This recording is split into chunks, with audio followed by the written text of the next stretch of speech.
হিন্দমোটর স্টেশনে বিক্ষোভকারী বিজেপি ও তৃণমূল দুই পক্ষের খণ্ডযুদ্ধে মাথা ফাটল বিক্ষোভকারীদের।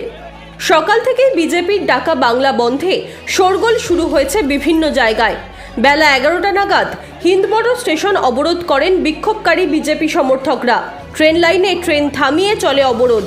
সেখানেই তৃণমূলের কর্মী সমর্থকরা এসে উপস্থিত হন। তখনই দুপক্ষের মধ্যে খণ্ডযুদ্ধ বেঁধে যায়। বিক্ষোভকারী বিজেপি সমর্থকদের মাথা ফেটেছে এই ঘটনায়। ঘটনাস্থলে তৈরি হয় ব্যাপক উত্তেজনা। Bureau report, DNN Bangla.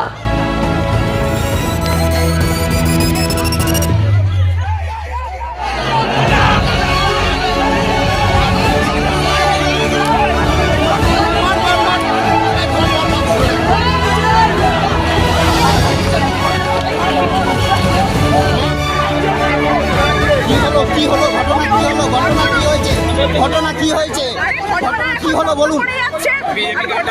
Trinamool ছাত্র পরিষদের সঙ্গে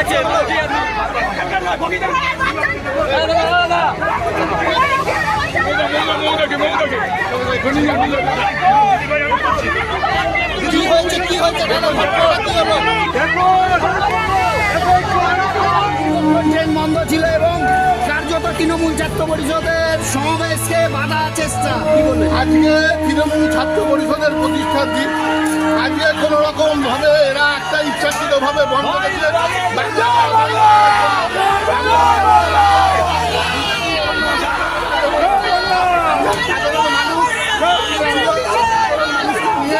আমরা দলীয়গতভাবে সমস্ত মানুষ এসে তারা অবরোধ করেছিল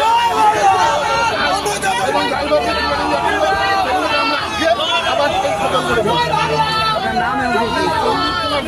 সম্পাদক হুগলি জেলা।